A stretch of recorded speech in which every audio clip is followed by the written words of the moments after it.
Assalamualaikum warahmatullahi wabarakatuh. Saya Gina Fiakansa dengan NIM 2508010711035. Di sini saya akan menjelaskan tentang DNA, RNA, dan dogma sentral. DNA adalah polinukleotida untai ganda yang memiliki karakteristik komponen penyusun antara lain gula deoksiribosa, gugus fosfat, dan basa nitrogen. Ada adenin, guanin, timin, dan sitosin. DNA juga merupakan senyawa polinukleotida yang membawa sifat-sifat keturunan yang khas pada kromosom. DNA dapat ditemukan di kromosom inti dan mitokondria. Selanjutnya, terdapat struktur DNA atau double helix.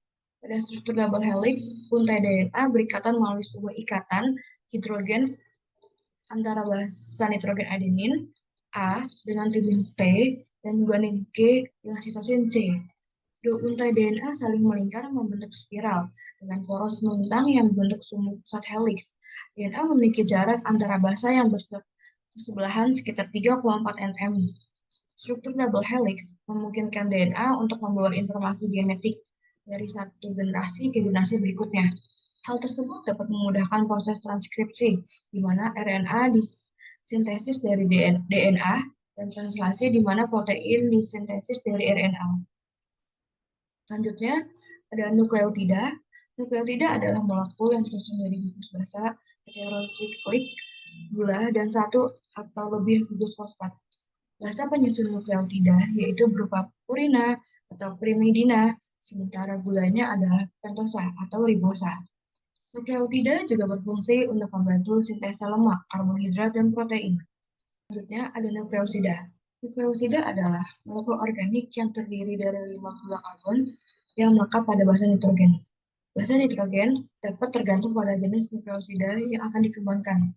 Jenis basa nitrogen yang paling umum digunakan sebagai penyusun nukleosida adalah adenin, guanin, sitosin, dan timin. Nukleosida merupakan kerangka dasar bagi terbentuknya AMP, ADP, dan ATP. Proses pembentukan ketiga senyawa pembawa energi kimia ini biasanya terjadi di mitokondria sebagai bagian dari reaksi katabolisme atau respirasi. Selanjutnya, ada ikatan fosfodiester. Ikatan fosfodiester adalah ikatan biokimia yang terbentuk ketika dua gugus hidroksil dalam asam fosfat bereaksi dengan gugus hidroksil pada molekul lain untuk membentuk dua ikatan ester.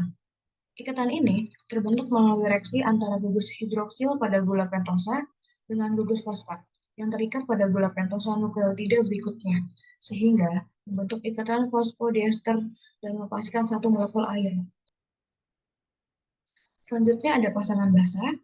Pasangan basa dalam biologi molekuler yaitu dua nukleotida dalam RNA atau DNA yang saling komplementer yang terhubung oleh ikatan hidrogen.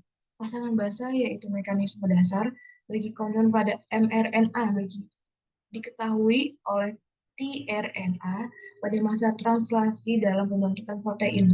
Dalam pasangan basa, Watson Crick adenin A membentuk pasangan basa dengan tim T, sementara guanin G dengan sitosin C dalam DNA. Pada RNA, timin T ditukar oleh urasil. Selanjutnya ada macam-macam DNA.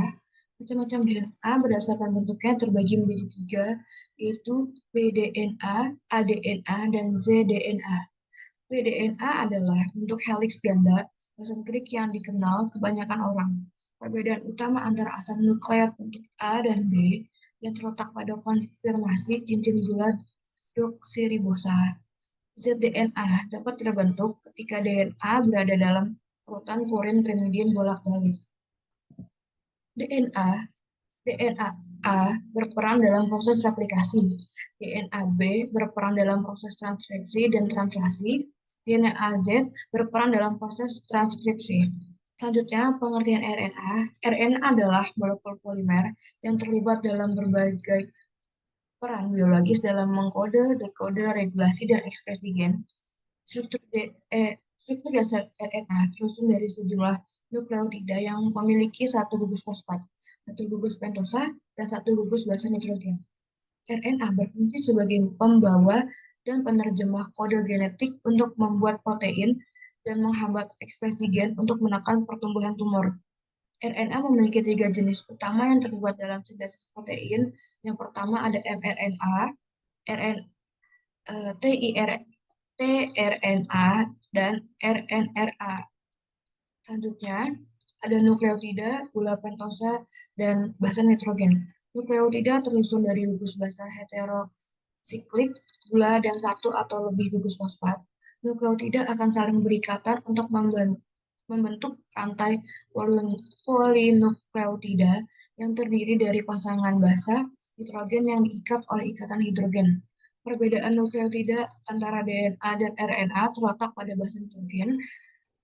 Pada RNA, basa nitrogen urasil U digunakan sebagai pengganti timin. Gula pentosa dalam penyusunan nukleotida RNA berupa ribosa. Selanjutnya, ada macam-macam RNA.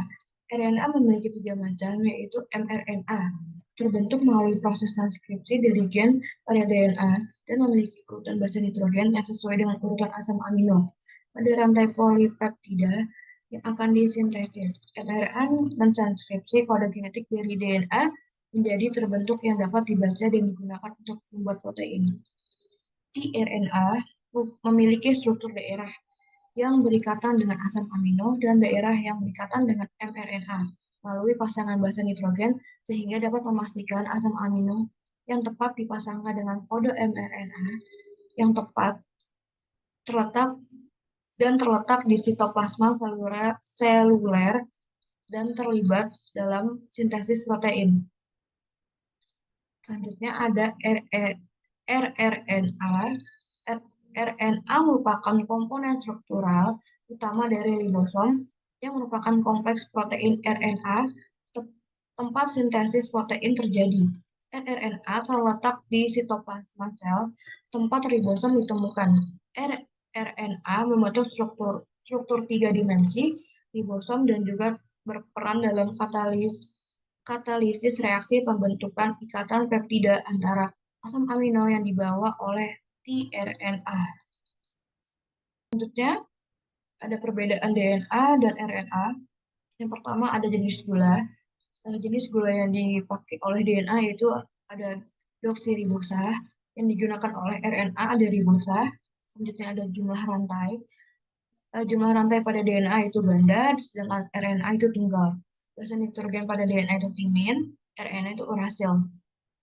Pada tempat atau letak, DNA berada dalam inti sel, kloroplas, dan mitokondria, sedangkan RNA berada dalam sitoplasma, inti sel, mitokondria, dan kloroplas. Selanjutnya ada kadar. Kadar pada DNA itu tetap, RNA itu berubah. Selanjutnya ada fungsi.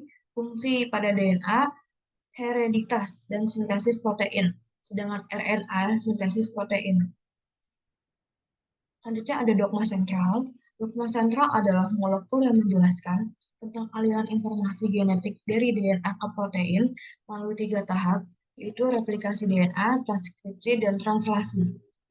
Replikasi DNA adalah proses penggandaan atau salinan dari DNA. Replikasi DNA terjadi sebelum pembelahan sel. Penggandaan tersebut memanfaatkan enzim DNA polimeras yang membantu pembentukan ikatan antara nukleotida penyusun polimer DNA. Proses replikasi DNA dapat pula dilakukan in vitro dalam proses yang disebut reaksi berantai polimerase atau PCR. Transkripsi adalah tahap yang terjadi pada inti sel dalam pembuatan RNA yang berdasarkan template DNA. Proses transkripsi terbagi menjadi tiga, yaitu Inisiasi proses dimulai ketika enzim RNA polimer terikat ke daerah promotor pada DNA. Promotor adalah sekuensi DNA khusus yang menentukan di mana transkripsi dimulai pada DNA. Selanjutnya ada elongasi. Elongasi adalah bergeraknya RNA polimer di sepanjang untaian DNA yang bertindak sebagai cetakan DNA atau template. RNA polimer bergerak sepanjang untai DNA dari ujung 5 ke ujung 3 dan membentuk RNA yang komplementer. Proses ini terus berlanjut sampai RNA polimer mencapai daerah terminator pada DNA yang menunjukkan di mana transkripsi harus dihentikan. Selanjutnya, determinasi. Proses terakhir transkripsi yaitu ketika untaian mRNA telah selesai terbentuk dan lepas dari DNA untuk pergi ke ribosom. Selanjutnya ada translasi. Translasi adalah proses penerjemahan urutan nukleotida yang ada pada molekul mRNA menjadi rangkaian asam amino yang menyusun suatu polipeptida atau protein. Proses translasi berupa penerjemahan kodon atau urutan nukleotida yang terletak atas tiga nukleotida berurutan yang menjadi suatu asam amino tertentu. Proses ini terjadi di dalam ribosom dan terdiri dari tiga tahap, yaitu inisiasi, elongasi, dan terminasi. Enzim yang berperan dalam pembentukan RNA dan DNA. Polimerase adalah enzim yang dapat menggabungkan DNA cetakan tunggal, kemudian membentuk untaian molekul DNA yang panjang berfungsi sebagai katalis untuk reaksi polimerisasi DNA. Helikase berfungsi sebagai menghidrolisis rantai ganda polinukleotida menjadi dua rantai tunggal mononukleotida. Enzim polimerase berfungsi melepaskan ikatan hidrogen untuk pasangan basa dengan cara tergantung energi. Ligase merupakan enzim yang mengkatalisis pembentukan ikatan fosfodiester pada DNA yang mengalami kerusakan. Sekian dari saya. Terima kasih. Wassalamualaikum warahmatullahi wabarakatuh.